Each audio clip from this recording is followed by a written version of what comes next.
Alors, l'histoire d'Haïti est une histoire épique. C'est une histoire que tout homme noir devrait connaître pour la bonne et simple raison. Pour la première fois, des Africains déportés dans le Nouveau Monde réduits en esclavage ont réussi à vaincre l'arrogance avec un seul slogan. Couper tête, bouler caille, qui signifie couper les têtes, brûler les maisons.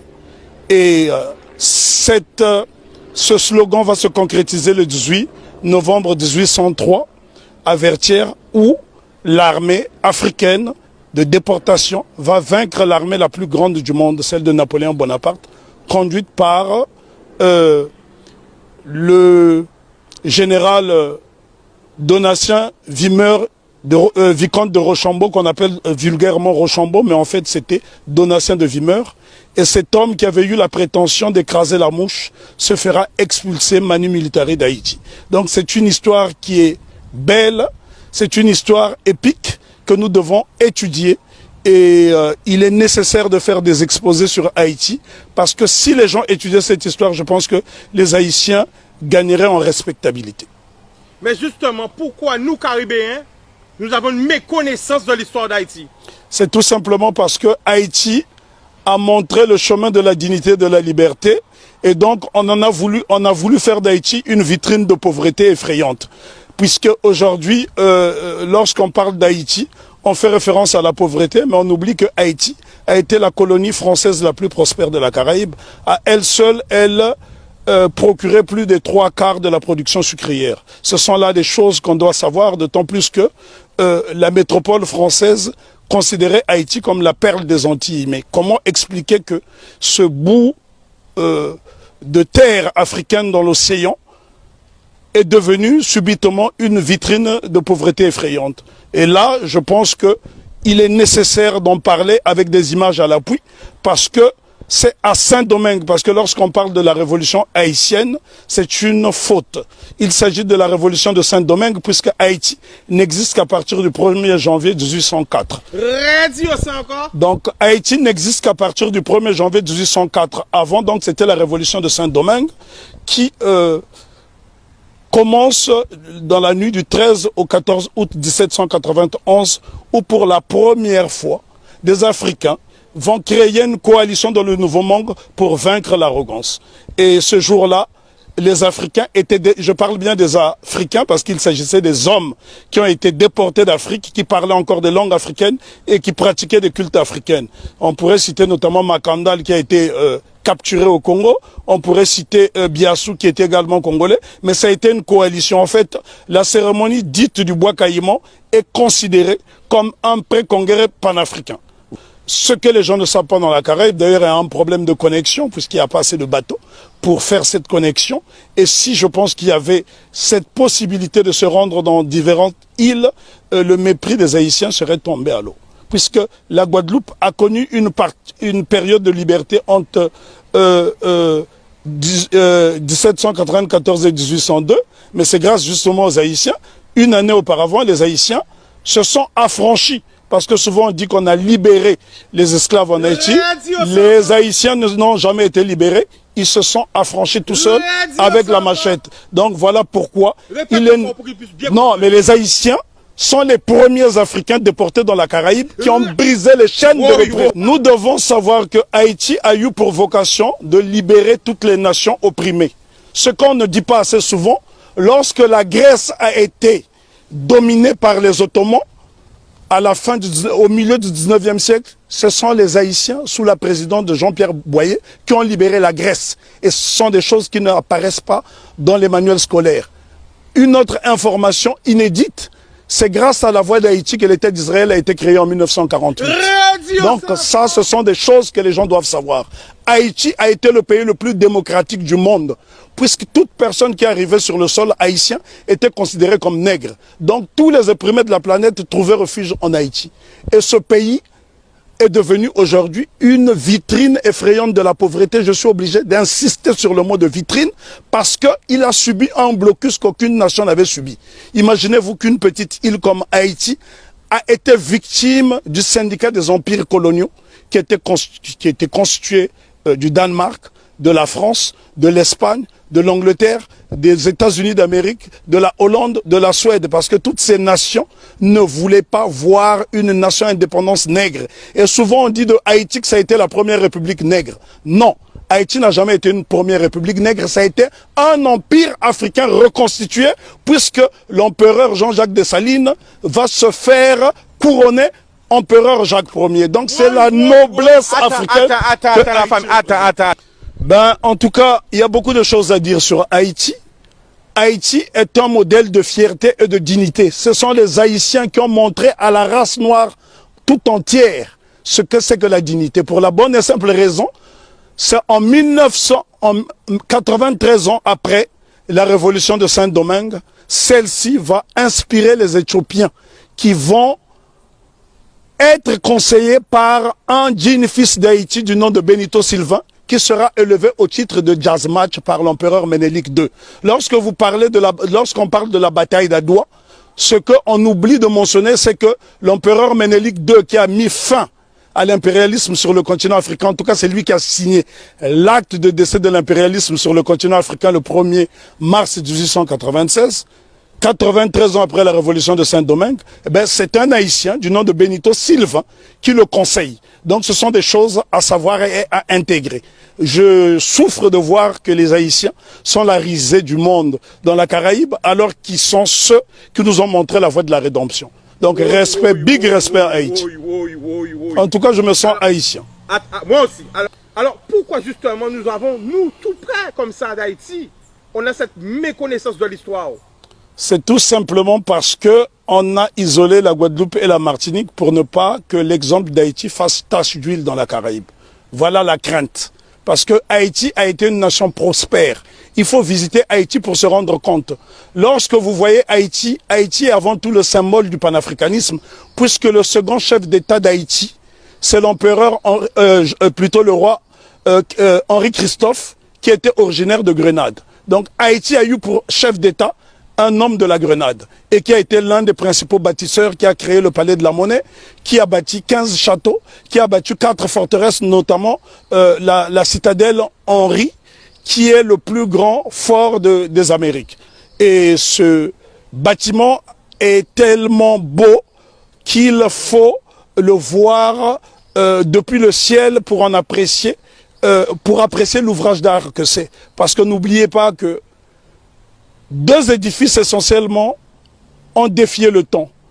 La citadelle Henri et le palais de Sans Souci, qui avait 365 portes et fenêtres. Ça veut dire que le roi Henri Christophe pouvait se permettre d'ouvrir une porte, une fenêtre par jour pendant toute l'année. Et c'est pour vous dire à quel point, et les architectes étaient tous noirs. Si vous allez par exemple dans la ville de Kenskoff, vous trouverez le fort Alexandre et le fort Jacques qui sont reliés par un tunnel, et c'est à 1200 mètres d'altitude. La question qu'on doit se poser: comment les Africains déportés à Saint-Domingue ont pu construire ces édifices qui ont défié le temps? Aujourd'hui, lorsque vous voyez un cyclone dans la Caraïbe, il suffit d'un petit cyclone pour que les maisons s'envolent. Alors que les Africains ont fait exploser leur génie pendant la période de captivité. Bien que les Haïtiens se sont affranchis dès 1793, parce qu'il ne faut pas croire à ce que les historiens disent en faisant croire que les Haïtiens ont été libérés. Non. Lorsque les négriers sont arrivés, les Haïtiens étaient déjà libres, puisqu'ils avaient lancé ce fameux slogan « Coupez tête, boulet caille ». Et il y a un homme dont on ne parle pas, on parle souvent de Toussaint Louverture, qui fut le plus grand des généraux nègres de tous les temps. On parle de Jean-Jacques Dessalines, je dis béni soit leur nom pour l'éternité, mais seulement il y a un jeune colonel qui s'est battu âprement lors de la bataille de Vertières, c'est Capois-la-Mort, François Capois-la-Mort, qui a défié les canons de l'insolence, les canons de l'arrogance en disant « j'aime la mort ». Et Capois, on le retrouve sur le billet de Sangourde en Haïti. Ce sont là des éléments essentiels que nous devons connaître afin d'aller vers l'émancipation définitive.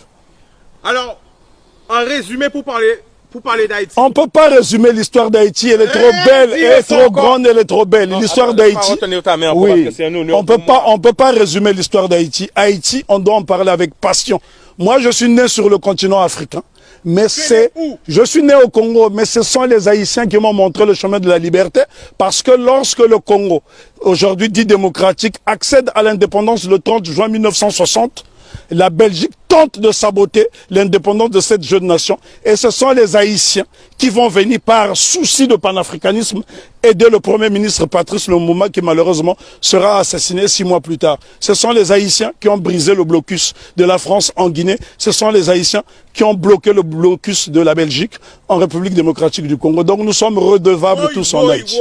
Parce que lorsque je parle d'Haïti, je suis dans un temps second. Je suis en transe. Mais pourquoi? On ne peut pas parler d'Haïti de façon légère parce que cette révolution est la première depuis que nous avons perdu l'initiative historique. C'est la première qui est victorieuse parce qu'il y a eu des révolutions aux États-Unis. Il y en a eu au Brésil, notamment avec la création du Quilombo de Palmarès au Brésil avec Zumbi.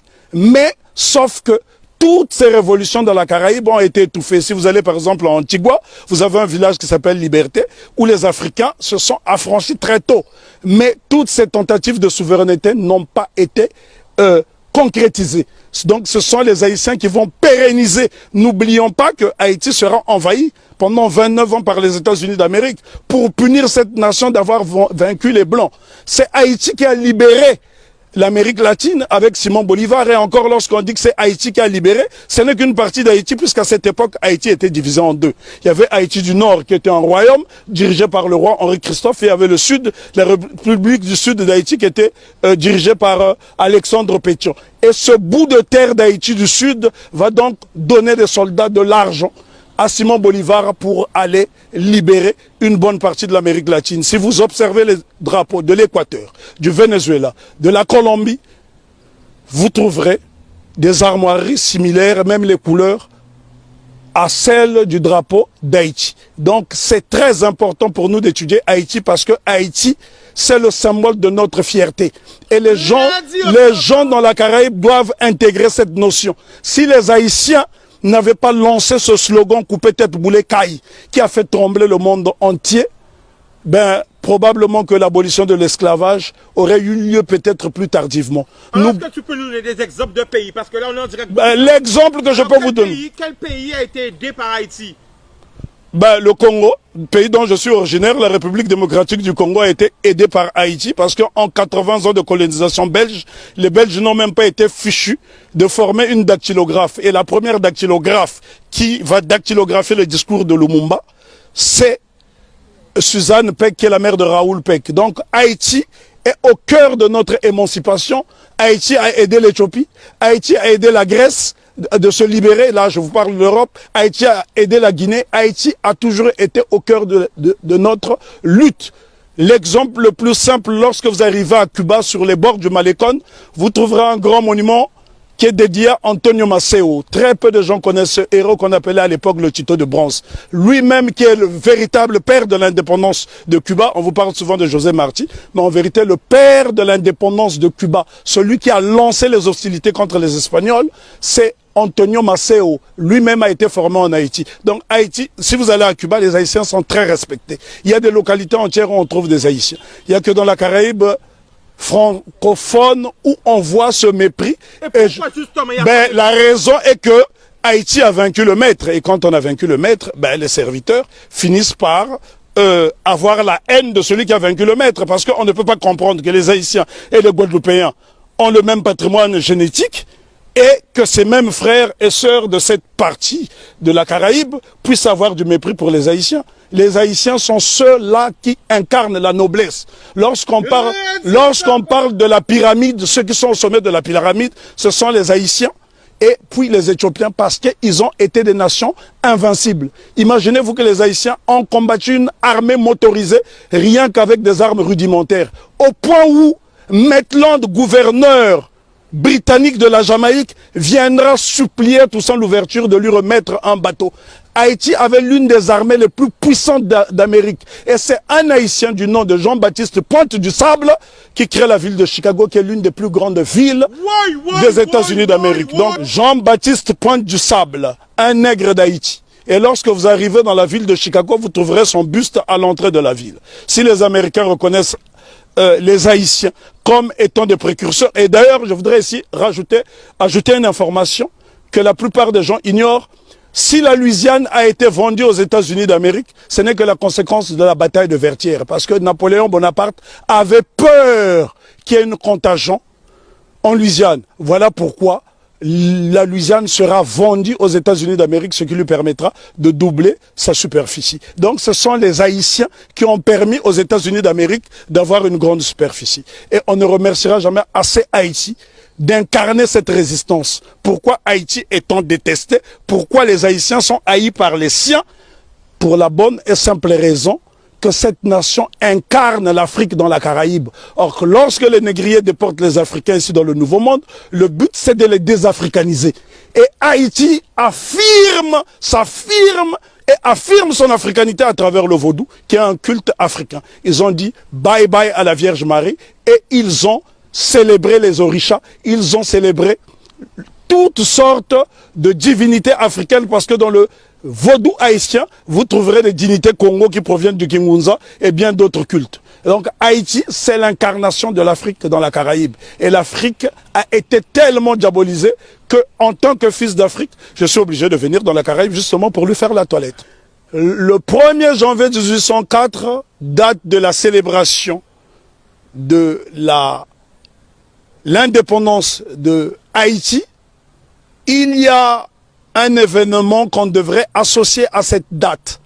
C'est la fête de la soupe. La soupe de l'indépendance. Qu'est-ce que la soupe de l'indépendance? Haïti fait face à un blocus décidé par le syndicat des empires coloniaux. L'impératrice Marie-Claire Bonheur Félicité, femme de Jean-Jacques Dessalines, décide de créer la soupe de l'indépendance avec des ingrédients dont elle détenait seul le secret. Ces ingrédients permettaient aux Haïtiens qui, pendant la période de famine, de résister et de ne pas perdre des calories. Donc ça, ce sont des choses à savoir. Il y a un savoir scientifique en Haïti qui étonne encore le monde. C'est en Haïti que les Africains ont produit les plus beaux édifices depuis la chute de l'Égypte. Je répète, c'est sur la terre sacrée d'Haïti que les Africains ont réalisé les plus beaux édifices depuis la chute de l'Égypte. Pourquoi nous a formaté, je dirais plutôt, à avoir peur du vaudou? Pour la bonne et simple raison, parce que les cultes africains ne sont pas prosélytes. Et ces cultes ont permis justement aux marrons de résister et les cultes africains ont survécu dans toute la Caraïbe, pas seulement en Haïti. Si vous allez par exemple en Jamaïque, il y a le Pacomania, c'est un culte typiquement africain. Allez en Dominique, vous trouverez ces cultes africains. Le problème est que les gens ne s'intéressent pas à ces cultes. Lorsque vous voyez par exemple le Grappa à Congo qui sera célébré après-demain à Cap-Esther par la famille Massembo, ce sont des postes de résistance africaine dans la Caraïbe. Et dire simplement à mes frères et sœurs de la Caraïbe que n'ayez pas peur d'Haïti. Faites-en une source parce que l'eau qui provient de la source haïtienne est intarissable et cette eau est tellement limpide qu'elle nous permettra d'avoir une vision claire et nette. Nous ne pouvons pas juger Haïti à travers des lunettes du négrier. Sinon, on finira par avoir un regard étriqué. Jugeons Haïti à travers nos propres lunettes. Voilà pourquoi Marcus Garvey disait « Si le nègre ne prend pas garde à lui, il boira tous les poisons de la civilisation moderne et il en mourra. Vive Haïti !»